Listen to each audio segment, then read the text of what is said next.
blew me away. Like, what? Who?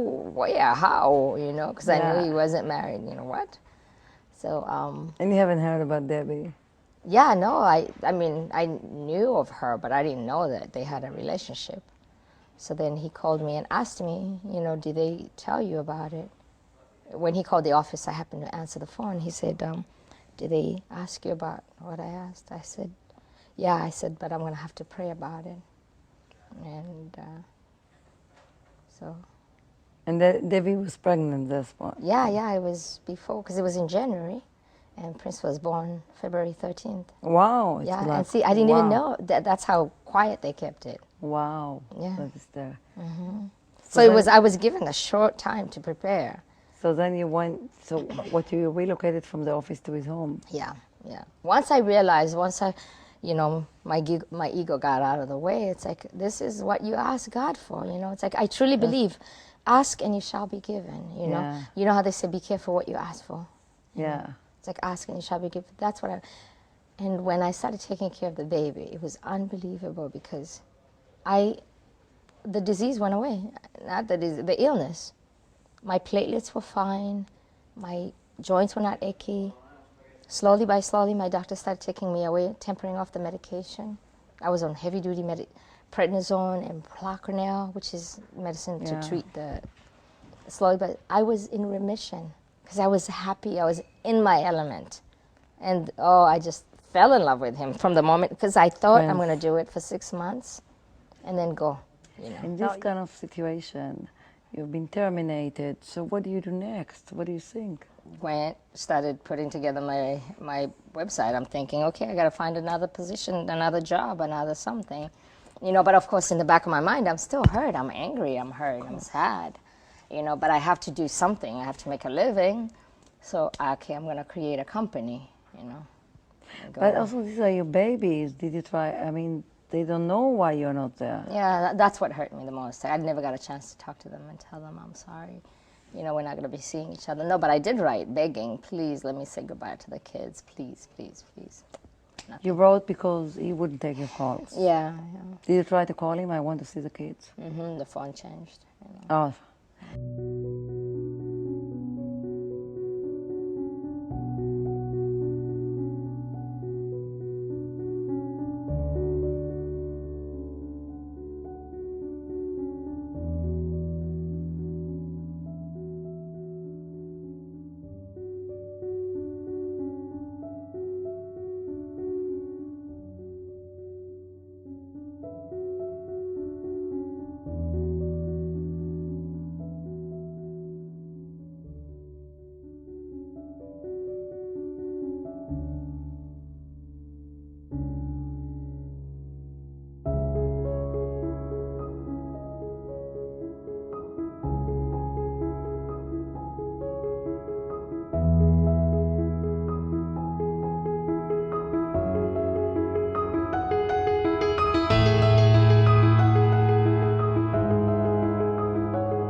I know he was building up for this tour. Yeah. You know, I started in March, and I was let go in May.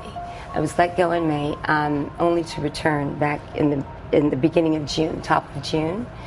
And the third day there, Mr. Jackson, he says, can I speak with you? So I meet with him in the hallway, and he says, I know you know what you're doing. You know, I know you're good at what you do. I need you to keep me healthy, you know. I'm going to stop right there because we're going to take a break, but you left again. You left in May for 3 weeks because of sort of a disagreement with, I guess, a contract problem. We find yeah, but you did come back, and when you came back in June, you saw a slightly different Michael Jackson, even though it was just 3 weeks between the last time you had seen. When we left off, we were talking about the fact that you had left the home for about 3 weeks in May, came back in June, the beginning of June, and you noticed a change at that point in Michael Jackson's behavior and his appearance. Tell me about that. When I was in the home in April, Mr. Jackson would come downstairs routinely, and come downstairs before he went on his rehearsals, looking wonderful, you know, sharp with his black jeans on and blazer, aviator glasses, going to the studio, upbeat, chipper, eating, and, you know, feeling really good about himself. But when I came back in June, I noticed he was a little thinner, and I was wondering, had he been eating? He said, I need you to take care of me. I need you to feed me healthy like you have been. They're killing me. They're killing me. I'm rehearsing very hard, you know, maybe 2 rehearsals a day. He was normal acting. He was very excited about this tour. He was eating. He was interacting with his children, and game time, play time, and dinners with his children, and lunch with his children. So I never saw anything different until when I came back. Had he been eating well? When I'd left in May. So in May, I don't know what was, you know, how his eating habits were. When I came back in June, the 3rd day in, he had asked me, he had pulled me to the side, and he said, you know, he told me, I need you. I know you know what you're doing. You do a very good job. I want you here. I need you to be here. I need you to keep feeding me healthy. He was excited about this tour. Did he eat a lot of solid foods? Oh, yeah. On Saturdays, you know, gumbo, fried chicken, KFC, barbecue chicken, corn on the cob, he and the children.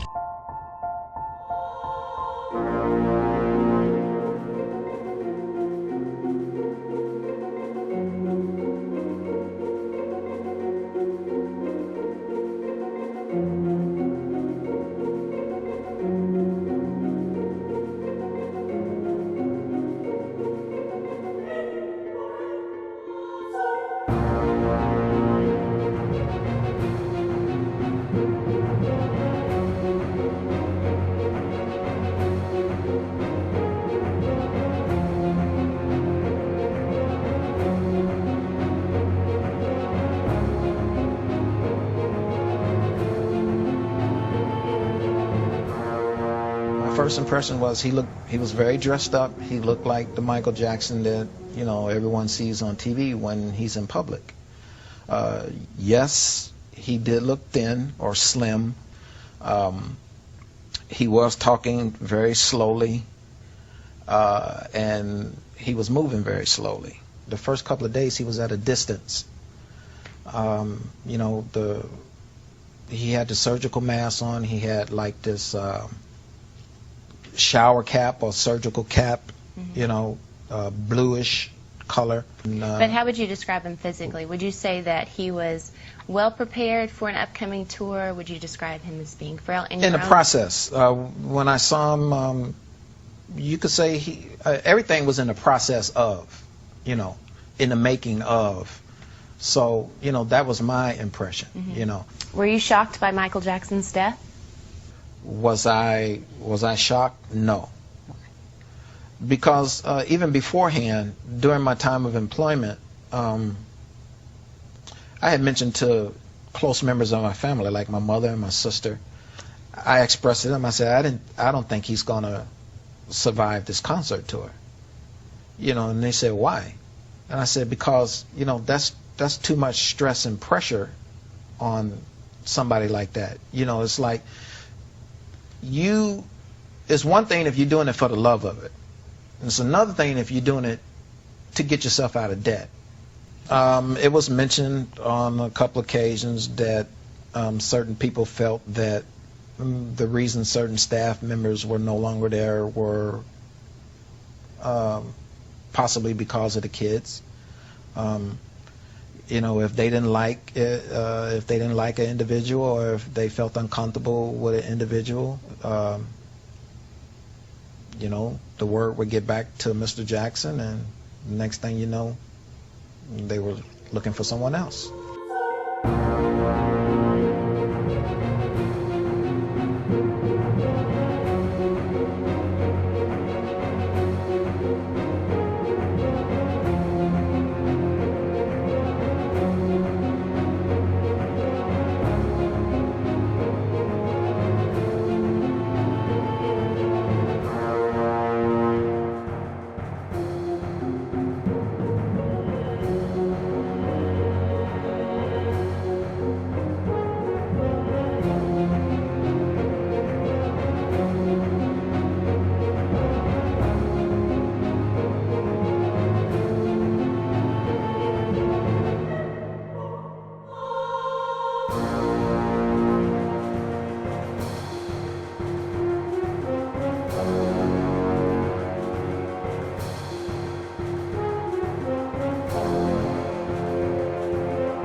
Oh, so all day? Yeah, all day.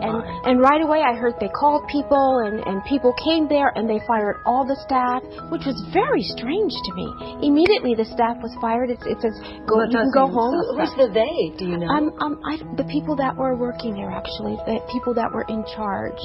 And this is what they did. And to me, that's very suspicious right away. Right. And you because I found that to be very unusual. Because if anything, you want the staff to stay there and say, this is what took place. This is what happened. Yeah. When everyone's fired and gone and say leave immediately, who do you talk to? Where do you get answers from?